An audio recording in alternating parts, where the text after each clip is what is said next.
क्या social media आपको use कर रहा है या आप सोशल मीडिया को यूज़ कर रहे हैं? कहीं ऐसा तो नहीं कि यूट्यूब, फेसबुक, इंस्टाग्राम आपको यूज़ कर रहे हैं, आप प्रोडक्ट हैं? जब आप सुबह बेड से नहीं उठ पाते, उसका रीज़न ये नहीं होता कि आप उठना नहीं चाहते हो। जब आप पढ़ाई नहीं कर रहे होते, उसका रीज़न ये नहीं होता कि आप पढ़ना नहीं चाहते या आपको पता है कि ये काम करना अच्छा है, फिर भी आप वो काम नहीं कर पा रहे। हो सकता है आपके पापा आपको बोल रहे हो, मम्मी बोल रही हो, दोस्त बोल रहे हो, भाई बोल रहा हो कि यार ये कर ले, और आप मन में झुंझला रहे हो, यार मुझे भी पता है ये करना है, मैं नहीं कर पा रहा हूँ। आज सुबह जब मैं उठा तो मेरा कुछ करने का मन नहीं था, मैंने सुबह क्लास भी नहीं ली, और in general I was feeling low. There might be any reason for that, but this is something very common, especially among students. जितने भी हमारे स्टूडेंट्स हैं जो हमारे पास पढ़ने भी आते हैं, उनमें भी मैं देखता हूँ 2 दिन क्लास में आते हैं, फिर 4 दिन कई बार नहीं आते, फिर वापस आते हैं। This is something that we need to address कि किस तरीके से अपनी प्रोडक्टिविटी को हम बढ़ाएं, और जो ये इश्यूज हैं लाइफ में, इनको कैसे डील करना है। देखो, पढ़ाई तो एक अलग चीज़ है, and by the way this video has nothing to do with our promotion. न इसमें सब्सक्राइब का बटन है, न हम ये कहते हैं कि आप हमें कॉल कीजिए, इसमें मैं नंबर भी नहीं देने वाला। This is just because I want to talk to you about these things which are very important in the life of an aspirant. वो किसी भी स्टेज का एस्पिरेंट हो, उसके साथ में ये इश्यूज आ सकते हैं, नए हो या पुराने हो। तो होता क्या है, यू फील ओवरवेल्म्ड, आपको लगता है कि मैं कैसे करूँगा, डर लगता है। क्यों? क्योंकि बहुत सारे एग्जाम्स हैं, जैसे अभी देखोगे पीसीएस का एग्जाम है, यूपी पीसीएस का भी एग्जाम है, फिर ये भी सोचना है उसके बाद मेंस है, किसी लोगों का आरओ एआरओ का भी एग्जाम होगा, और अदर एग्जाम्स भी होंगे, हो सकता है कॉलेज के एग्जाम्स हों। एंड इन द मिडिल लोगों को लगता है यार पढ़ेंगे कैसे, किस तरीके से चीज़ों को कंट्रोल किया जाए, शायद मेरे बस के बाहर है। हो सकता है बाहर हो, मैं ये नहीं कह रहा कि सब कुछ आपके बस के अंदर है, लेकिन वो चीज़ उतना बस के बाहर भी नहीं होती जितनी लगने लगती है। वैसे ही हो सकता है कि आप दूसरे लोगों को देख रहे हो। फॉर एग्जाम्पल, मेरे जो बैचमेट्स थे कॉलेज के, स्कूल के, सब लोग अच्छी जगहों पे हैं, सेटल्ड हैं अपनी कंपनीज़ में। हो सकता है उनमें से बहुत सारे लोग मुझसे बहुत अच्छी पोजीशन पे हों और अर्न कर रहे हों। ये चीज़ें कहाँ पता चलती हैं? सोशल मीडिया पे, इंस्टाग्राम, फेसबुक वगैरह जो भी आप यूज़ करते हो। तो उसको देख करके भी कई बार ये भावना आती है कि यार मैं कहीं पीछे रह गया, जो मेरा पोटेंशियल था, पास्ट में मैंने कुछ ऐसे डिसीजंस लिए जिनकी वजह से शायद वो अचीव नहीं कर पाया। And this is very real, this happens even to 40-year-olds। I can say confidently कि 50 और 60 साल के लोगों को भी ये होता है। बचपन की कह सकते हो कि ये शायद हम उस समय पे जो कर सकते थे, जैसे अभी रिसेंटली मेरे पास एक बच्चा आया, उसने मुझे बोला कि सर 5th क्लास तक मैं पढ़ने में बड़ा तेज था और उसके बाद से मेरे साथ ऐसा हुआ, जो भी बहुत सारी बातें बोली। But again this is not a unique thing. I my self think कि मैं भी शायद 12th क्लास तक या ग्रेजुएशन तक काफ़ी तेज था, उसके बाद हो सकता है कि गिरावट आई हो। अब ये पूरी तरह सच नहीं होता है, वैसे मैं एट द आउटसेट आपको ये भी बता दूं, होता ये है कि over the period of time हम समझदार होते हुए जाते हैं, और ये चीज़ रियल है, क्योंकि एक तरफ हम ये सोच रहे होते हैं कि तब मेरा पोटेंशियल वो था, और दूसरी तरफ उसी एज पे हम कुछ बेवकूफ़ी कर रहे होंगे तो वो भी हमको याद आती है कि यार मैं कितना बेवकूफ़ था। तो उस चीज़ को उतना सीरियसली नहीं लेना है। बट एनीवेज, आगे अगर देखें, ये सब कई बार इस स्टेज तक पहुंच जाती है स्थिति कि आप बेड से उठना नहीं चाहते। मेरे साथ सुबह हुआ, I didn't want to get up, मैं सोच रहा था कि सोया रहूं दिन भर, ठीक है, बट मैं कैसे उठा, क्या मैंने किया, क्या रूल्स हैं जिनको फॉलो करके शायद आप अपने जीवन में चीज़ों को रेगुलर कर सकते हैं, अपनी प्रोडक्टिविटी को इम्प्रूव कर सकते हैं। ये जो सेशन है, ये जो वीडियो है, उसको लेकर के है। मुझे लगता है बहुत सारे लोगों के लिए यूज़फुल भी होगा। तो जब आप सुबह बेड से नहीं उठ पाते, उसका रीज़न ये नहीं होता कि आप उठना नहीं चाहते हो। जब आप पढ़ाई नहीं कर रहे होते, उसका रीज़न ये नहीं होता कि आप पढ़ना नहीं चाहते, या आपको पता है कि ये काम करना अच्छा है, फिर भी आप वो काम नहीं कर पा रहे। हो सकता है आपके पापा आपको बोल रहे हो, मम्मी बोल रही हो, दोस्त बोल रहे हो, भाई बोल रहा हो कि यार ये कर ले, और आप मन में झुंझला रहे हो, यार मुझे भी पता है ये करना है, मैं नहीं कर पा रहा हूं, I can't do it, there is some reason behind it. I am losing control, this is outside my control. So ये स्थिति जब आती है तो उस स्थिति से निपटना बहुत ज़रूरी है, क्योंकि उस स्थिति में आपके पास दो रास्ते हैं। एक रास्ता डिस्ट्रक्शन की तरफ जाता है और दूसरा रास्ता प्रॉस्पेरिटी की तरफ। आप दो राह पे खड़े हैं। अगर आप नेगेटिव इमोशंस में फंस गए तो आप, एक स्पाइरल होता है, इस तरफ जा सकते हो। अगर आपने वहाँ पे उसको चैलेंज की तरफ लिया तो हो सकता है कि आप सही जगह पहुँच जाओ, और ये चैलेंजेस आपकी लाइफ में आते रहेंगे।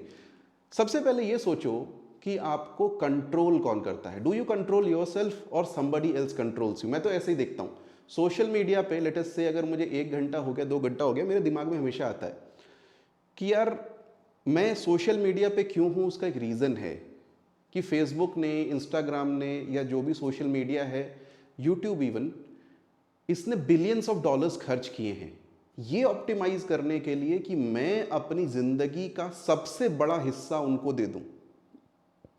मैं वो हिस्सा अपनी फैमिली को ना दूं, अपने बच्चों को ना दूं, अपने दोस्तों को ना दूं, लेकिन मैं यूट्यूब पे दूं। और ये होता है हमारे साथ। आप कभी देखिएगा, इमेजिन करके, दिन में अगर 3 घंटे हम सोशल मीडिया पे हैं, कितने घंटे आप अपनी मदर से बात कर रहे हैं, या अपनी फैमिली से बात कर रहे हैं, अपने दोस्तों से जिनको आप भूल गए हो, जो 10th 12th के दोस्त थे या ग्रेजुएशन के दोस्त थे, उनसे आप कब बात कर पा रहे हैं? क्या आप उनको उतना समय साल में भी दे रहे हो जितना एक दिन में आप सोशल मीडिया को दे रहे हो? अगर ऐसा है तो सही क्या है और गलत क्या है? क्या सोशल मीडिया आपको यूज़ कर रहा है या आप सोशल मीडिया को यूज़ कर रहे हैं? कहीं ऐसा तो नहीं कि यूट्यूब, फेसबुक, इंस्टाग्राम आपको यूज़ कर रहे हैं, आप प्रोडक्ट हैं, रादर देन कि इंस्टाग्राम, यूट्यूब और जो बाकी सोशल मीडिया है वो प्रोडक्ट है? इस चीज़ को ध्यान से कभी सोचना। गवर्नमेंट, अब मैं बहुत ज़्यादा पॉलिटिकल नहीं होऊंगा, बट कई लोगों को लगता है कि हाँ, सरकार हमारे सारे स्टेप्स कंट्रोल कर रही है, कुछ चीज़ें हम करनी पड़ती हैं ऑब्वियसली। फैमिली हो सकता है, रिलीजन, आइडियोलॉजी, ये सारी चीज़ें आपको कंट्रोल करने के लिए या आपको डायरेक्शन देने के लिए, जो वो कहते हैं, इस तरीके से बनाई गई। I am religious my self, direction मिलती है नेचुरली। बट क्या आप स्वयं को कंट्रोल करते हैं?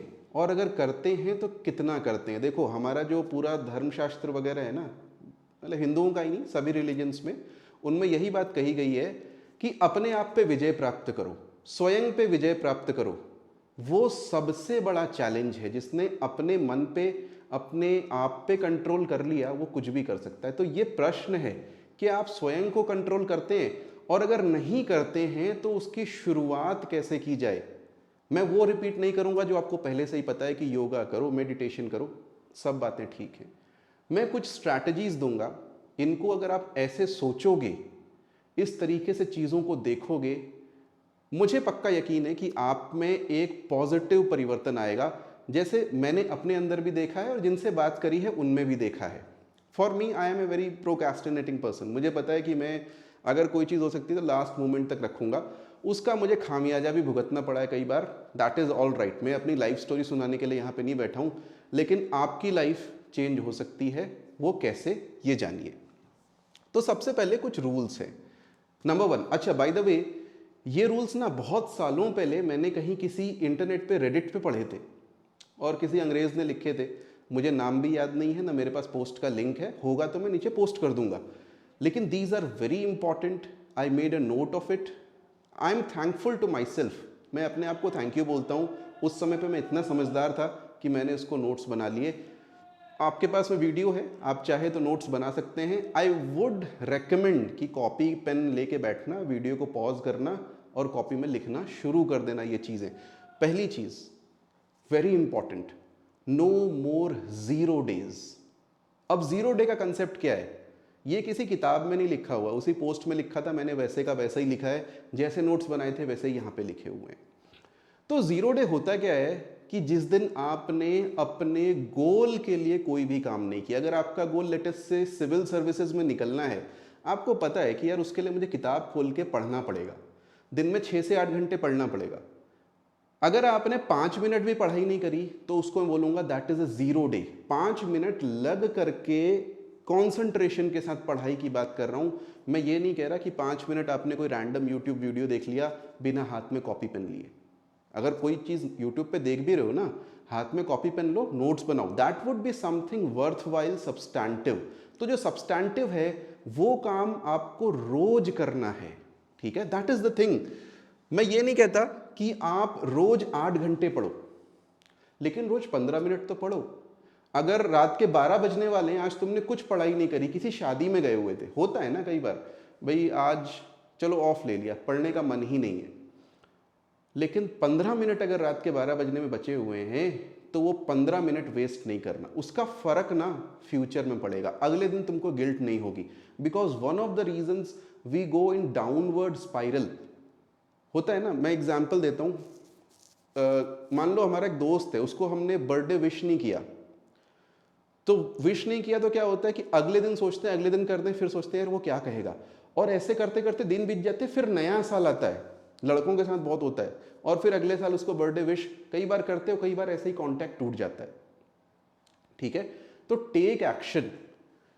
अगर तुम्हारे पास उस दिन के अंदर 10 मिनट भी बचे हैं, तुम्हें नींद आ रही है बहुत भयंकर, तुमने दिन भर कुछ नहीं किया, मैं कह रहा हूं 5 से 10 मिनट हाथ में बस कॉपी पेन लेकर के, 10 मिनट तो रुक सकते हो ना, कुछ एक चीज, एक पेज, एक कॉन्सेप्ट, एक वीडियो करके देखना। Over the period of time you will be so much better, क्योंकि ये जो इंफॉर्मेशन है, जो नॉलेज है ना, ये कंपाउंड होती चली जाती है, ये वहीं पे रुकती नहीं है। और दूसरी चीज, दिस ब्रेक्स द पैटर्न, क्योंकि अगर एक दिन आपका खराब गया ना, कई बार दूसरा दिन, तीसरा दिन, और कई बार 6 महीने खराब निकल जाते हैं। मैं जानता हूं ऐसे केसेस को, ऐसे स्टूडेंट्स को मैं जानता हूं, 6 महीने तक कुछ पढ़ाई नहीं की और उनके पास कोई उत्तर नहीं होता, और मैं भी प्रेस नहीं करता, क्योंकि मुझे पता है, मुझे उसका उत्तर पता है कि ऐसा क्यों हुआ है तुम्हारे साथ में। इसमें तुमने अपने ऊपर जो कंट्रोल था ना, वो लूज कर दिया है। 5 मिनट के लिए अपने ऊपर कंट्रोल करोगे, वो आपके फ्यूचर को हमेशा आपके कंट्रोल में लेकर के आएगा। तो 0 डे कभी नहीं होना चाहिए, every day should be non zero, पहली चीज ये। दूसरी चीज, देर आर 3 यूज। तुम जो हो ना, तुम अकेले नहीं हो, तुम एक्चुअली में एक शरीर में 3 लोग हो, एक तुम्हारा भूतकाल, एक तुम्हारा वर्तमान काल, और एक तुम्हारा भविष्य काल, पास्ट, प्रेजेंट एंड फ्यूचर। और जो तुम्हारा प्रेजेंट है ना, वो 2 काम कर सकता है, तुम अभी 2 काम कर सकते हो। अपने पास्ट के लिए हमेशा थैंकफुल रहो, be grateful to what you did, और अपने फ्यूचर के लिए हमेशा होपफुल रहो, उसके लिए कुछ ना कुछ अच्छा करके जाओ। Your future is your best friend, right, and your past has been your best friend, जिसने तुम्हारे लिए इतना कुछ किया है। अगर तुमने लेटेस्ट से कल 2 पेज पढ़ाई करी थी, से थैंक यू टू योरसेल्फ यार, बी ग्रेटफुल, कल कुछ तो पढ़ा था तुमने। थोड़ी देर पहले मैंने बोला ना कि आई एम थैंकफुल कि मैंने इसको नोट कर लिया, I am thankful to my past, मैंने कुछ तो अच्छा किया। जीवन में कुछ अच्छा नहीं किया ऐसा कोई आदमी हो ही नहीं सकता है, इट इज इम्पॉसिबल। तुम 20, 25, 30 साल की एज तक सर्वाइव कर रहे हो ना, आगे सर्वाइव कर रहे हो, बिना अच्छा किए तुम सर्वाइव कर ही नहीं सकते हो। You have done yourself some favours. अगर तुमने अपने साथ बुरा किया है तो अपने साथ अच्छा भी किया है, तो जो तुमने अपने साथ अच्छा किया है उसके लिए हमेशा ग्रेटफुल रहना। खुद को रहो या भगवान को रहो, एक ही बात है, आत्मा परमात्मा, ये सब फिलॉसफी सबको पता है, तुमको भी पता है। दूसरी चीज़ है, अपने फ्यूचर के लिए हमेशा कुछ अच्छा करो। क्या अच्छा करना है? अगर तुम आज एक पेज पढ़ोगे, कल तुम अपने आप को थैंक यू बोलोगे, वैसे ही जैसे तुमने आज अपने आप को अपने पास्ट एफर्ट्स के लिए थैंक यू बोला है, धन्यवाद कहा है। तो ये चीज़ मैं कन्विक्शन से बोल रहा हूँ, जब तुम करोगे ना, तुम्हारे अंदर एक पॉजिटिव एटीट्यूड आएगा। मैं वीडियो बनाने वाला नहीं था, ये मेरा कुछ काम करने का मन नहीं था, मैंने सुबह क्लास नहीं ली, लेकिन मुझे नॉन जीरो डे करना है यार, समझ गए? मेरे को एक वीडियो बनाना है और मुझे पता है ये वीडियो मैंने बना दिया ना, इसके बाद मैं शाम में एक क्लास भी लूँगा, मुझे पता है मैं रात में हो सकता है लाइव भी चला जाऊँ। लेकिन ये क्यों हो रहा है? क्योंकि I have broken the pattern. ये नॉन जीरो डे है मेरा, एंड आई एम ग्रेटफुल कि मैंने कुछ किया होगा पास्ट में, जो कुछ भी पढ़ाई करी होगी या फिर अपनी हेल्थ के लिए कुछ किया होगा, जिसकी वजह से मैं तुम्हारे सामने आज बोल पा रहा हूँ। ठीक, सो ऑलवेज डू दैट। जो ग्रैटिट्यूड और प्रोडक्टिविटी का कॉम्बिनेशन है ना, तुम्हारी लाइफ में चेंजेस लेकर के आएगा। और मैं तो ये चेंज आज के आज तुम्हें दिखा रहा हूँ ना, तुम भी करो और तुम्हें भी पता चलेगा कि ये चेंज ओवर द पीरियड कितना इंपॉर्टेंट है। Third thing is forgive yourself. Hardest thing to do, hardest thing, लोग अपने आप को माफ नहीं कर पाते, अपने आप को माफ नहीं कर पाते, दुनिया को माफ कर देते हैं, ठीक है। और वो जो गिल्ट है, वो जो शेम है ना, कई बार तुमने बचपन में हो सकता है कुछ गलत किया हो अपने लिए या दूसरों के लिए, और वो गिल्ट और शेम तुम्हारे साथ हमेशा रहती है। प्रायश्चित करो, उसमें कोई बुराई नहीं है, करना चाहिए, धर्म के अनुसार जो भी प्रायश्चित है वो करो, लेकिन जहां पर तुम्हें लगता है कि वो इतनी बड़ी चीज नहीं है, मैंने किसी का बुरा नहीं किया, मैंने अपने लिए ही गलत किया, वहां पे अपने आप को माफ कर दो, अपने आप को क्षमा कर दो। कठिन है लेकिन करना चाहिए, क्योंकि ठीक है तुम फेल हो गए, तुम्हारा एक 0 डे हो गया, ठीक है, तुमने अपने पोटेंशियल को कभी अचीव ही नहीं किया, तुम्हारे टीचर बोलते रहे तुम बहुत अच्छा करोगे, तुम नहीं कर पाए, कोई बात नहीं, अब भी कर सकते हो। लाइफ बहुत लंबी है और आज तुम्हारी रेस्ट ऑफ द लाइफ का पहला दिन है, और इस पहले दिन को मेक इट काउंट। आज जो अच्छा करोगे ना, जीवन भर वो कंपाउंड होता रहेगा, जीवन भर में जाकर के तुम्हें बहुत कुछ अच्छा दे करके जाएगा, चाहे वो किसी भी क्षेत्र में हो। मैं ये नहीं कहता पढ़ाई की, पढ़ाई तो ठीक है, एक एस्पेक्ट है जीवन का, नौकरी मिलना, सरकारी नौकरी एक एस्पेक्ट है जीवन का, किसी भी चीज़ में। तुम अपनी रिलेशनशिप की बात कर लो, तुमने पास्ट में कुछ गलतियां करी, अब मत करो, फॉरगिव योरसेल्फ, मूव ऑन। हो सकता है कि तुम्हें लगता है कि यार मैंने अपने जीवन में, जैसे कबीर ने बोला है ना कि मूर्ख जन्म गंवायो, रे मन मूर्ख जन्म गंवायो, ठीक है, हे मूर्ख पूरा जन्म गंवा दिया, क्यों? तुमने अपनी युवावस्था में कभी भगवान का नाम ही नहीं लिया। स्पिरिचुअल बात है, लेकिन अभी भी तुम ये कर सकते हो, अभी भी आगे तो भगवान का नाम ले सकते हो ना। हो सकता है 20, 30, 40, 50 जितने साल जीवित रहो, ये बहुत बड़ा पीरियड होता है। जो अच्छी चीज़ें हैं ना, कंपाउंड होकर के बहुत कुछ हो जाएंगी। कछुए की चाल से चलो, लेकिन चलो। So forgive yourself. And this is the last rule, exercise and books. मैं बहुत एक्सरसाइज नहीं करता, लेकिन जब मौका मिलता है मैं कर लेता हूँ। मैं अगर किसी के घर गया, हेमंत सर के गया, मैं देखता हूँ पैरेलल बार से, तो मैं खड़ा हो जाऊँगा उस पर। डंबल है तो मैं 5 बार उठा लूँगा, ठीक है, उससे कुछ होगा नहीं। मुझे अच्छा लगता है कि चलो मैंने कुछ कर लिया, ठीक है। I am not very athletic, जितना कर सकता हूँ और जितना मौका मिलता है कर लेता हूँ। उससे क्या, मुझे एक सेटिस्फैक्शन होता है कि चलो मैंने इतना तो किया, सीढ़ी भी चढ़ गया, चलो इतना तो किया। लिफ्ट की जगह, जनरली मैं लिफ्ट की जगह सीढ़ी यूज़ करता हूँ जहाँ पे कर सकता हूँ। अगर और मैंने एक बार ना, जैसे भी मेरा बॉडी टाइप हो, जैसा भी रहा हो, मसूरी मैंने 2 बार ट्रैक करी है देहरादून से। भले मुझे 4 घंटे लग गए या 5 घंटे लग गए, सब मुझसे आगे निकल गए, सेटिस्फैक्शन है कि मैंने किया।